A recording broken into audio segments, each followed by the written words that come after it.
Joining us now from New Jersey is broadcaster and commentator Carmine Sabia. Carmine, thank you so much for joining us. Barack Obama has lectured the Democrats and it didn't work. What did you make of Whoopi Goldberg's tantrum? Well, it was a tantrum, wasn't it? I'm not surprised by this. I was surprised to see her take sides against President Obama. For one of the first times since I followed President Obama, he was actually spot on with what he's saying, which is you can't have a party, you can't have victory in elections if your only argument is, hey, we're not Trump, we're angry at Trump, and let's go protest and riot and do all these things. And then Whoopi Goldberg's argument to that was, well, we're doing our job. We're out there protesting. And how dare you? This is y'all's fault. This is y'all's fault, meaning him and Mark Cuban. And I don't see how it's their fault. I think if they followed Obama's advice, they might have had a chance. And, it was an absolute meltdown on the air. But, listen, you could fit what Whoopi Goldberg knows about politics in a thimble and have room. This is a woman who thought that Jill Biden should be the Surgeon General because she's a great doctor. She's a doctor of education. Mm-hmm. So she doesn't know much of anything, but she knows how to be loud, and she nailed that. And you know what? Listen, let the Democrats eat their own. I think it's lovely. And businessman and TV personality Mark Cuban went on Pod Saves America. He had this message for the Democrats. It's just Trump sucks. That's the underlying, thought of everything the Democrats do. Trump sucks. Trump says, the sky is blue. Trump sucks. You can't, that's not the way to win. It's just not, because it's not about Trump. It's about the people of the United States of America and what's good for them. And how do you get them to a place where they're in a better position and it's less stressful for them? A bit of common sense. Instead of being so obsessed with Donald Trump, they could actually come up with positive policies to help America, yet they're pouring their energy into fighting ICE, keeping men in women's sports. But speaking of Democrats, let's talk about Gavin Newsom, California's governor. He's on a media blitz at the moment, and he had a disastrous appearance on the Sean Ryan show. He was unable to answer when he was asked if he believed that 8 years old was just too young to transition. What about for your values? I mean, is 8 years old too young? Yeah, I mean, look, I now that I have a 9-year-old, just became 9. Come on, man, I get it. So those are legit. It's interesting. Just the issue of age. I'm as someone that's been so focused on equality broadly, LGBT rights, particularly gay marriage. Mm-hmm. The trans issue for me is also novel. It's over the last few years. I'm trying to understand as much as anyone else. Whole pronoun thing, trying to understand all of that. Well, that was like the hell. I mean, all that stuff. I get it. Carmine, it's so awkward to watch. I think you're in a bad situation going into 2028 if you want to be the Democrat nominee for president and you can't say unequivocally 8-year-olds should not have gender transition. Gabriella, when I was 8, I watched 101 Dalmatians. My niece and I, we went to the movies. We watched 101 Dalmatians. We came home. We were convinced we were Dalmatians. And, my mom didn't get us tails and fur coats. So I think, at 8 years old, you're convinced of a lot of things. And I think it's psychotic. It's actually psychotic. And listen, I pray he stays on this road. Please, Democrats, please stay on Mandami, stay on this Gavin Newsom, stay on these 80-20 issues that nobody agrees with you on. We'll keep the White House forever. They've apparently learned nothing at all. And I'm all for it. Let's talk about Mamdani. He's the front runner for New York City mayor. Socialists are around Mamdani, and he's made it clear he's not a fan of capitalism. He's refused to recognise Israel's right to exist. He's come under fire for his campaign policy document that calls for shifting the city's tax burden onto richer and whiter neighbourhoods. And now in Minneapolis, the Democrats are running Omar Fatah for mayor, and he wants rent freezes, he wants to defund the police, and he wants to, of course, Trump-proof the city. But he also wants to bridge the gap between Minneapolis and Somalia. Take a look at this. We should make dua for him and pray for him. I understand that our Somali communities are all connected to each other here in Minnesota and back home, and I ask for your support. There's always been a link between our community here as well as back home, and I'm running to bridge that gap and unite all of us and represent all of us, because when we succeed here, we succeed everywhere. And I'm hoping to do that just like Abdrazak, inshallah.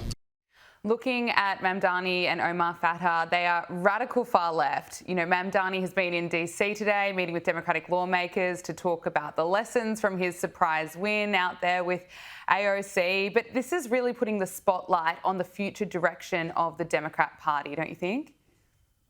Oh boy, yes, and I love it. I love it. I think this is fantastic. I've said it before, I'll say it again. Democrats are doing our work for us. No matter what mistakes the Republicans make, and we've made some mistakes since January 20th, don't get me wrong.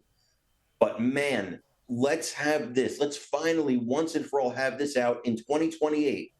In 2028, communism versus capitalism. Because calling these people Democrats, socialists, or socialists, it actually undermines, it lessens, it softens what they actually are. What they actually are is communists. When you're talking about seizing private property in the form of rental units, apartment buildings, when you're talking about government-run grocery stores, you are talking about communism.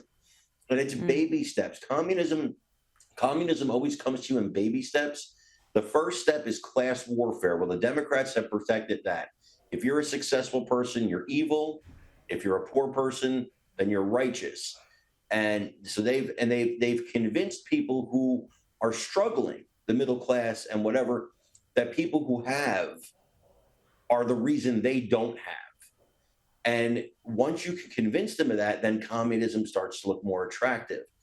However, I think these ideas are so radical, I believe firmly in my heart, America will reject them. That doesn't mean that places like Minneapolis won't accept them, places like New York City won't accept them. I think, and this is going to shock people, as much as I don't want Mamdani to win, I believe that him winning in New York City would be the best thing that could happen for capitalism, because it's the biggest, most popular city in the world. It is the beacon of capitalism in the globe. You got Wall Street, you got Fifth Avenue, you got all the places. So much commerce goes on there.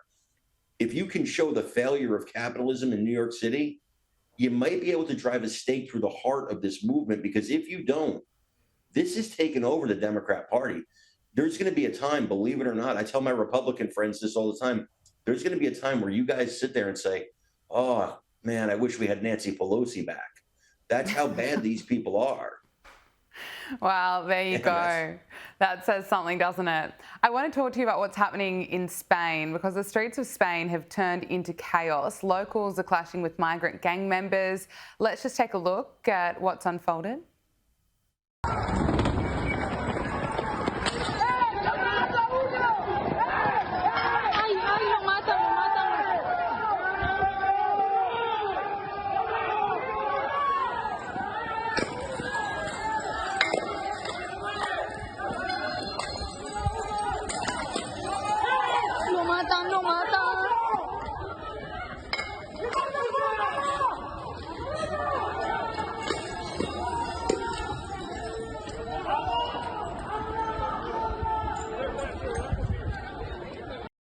Now, this all kicked off after an elderly man was randomly and brutally beaten up by 3 members of an African gang on Saturday, and this sparked outrage in the community. Now we're seeing violent clashes play out between migrant gangs and locals.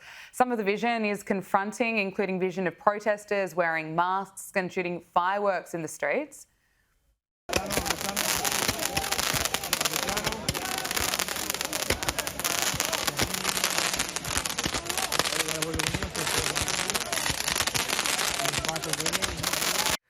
Multiple people have been arrested after many nights of violence now. Can I get your reaction to what's been unfolding here? Sadly, not surprised. A 68-year-old man gets attacked by a gang of migrants, and the police are cracking down. They're cracking down, but they're cracking down on the people who are tired, who are fed up with their country being invaded. I feel for Europe, and I have a lot of fear for Europe because I believe Europe has laid down. They have laid down without a fight. I've never seen in the history, I've studied history. I've never heard of a continent being taken over by inviting the invaders in. Could you imagine they invited the Huns in back in the ancient times? Just come in, guys. Come in, Attila. It's okay.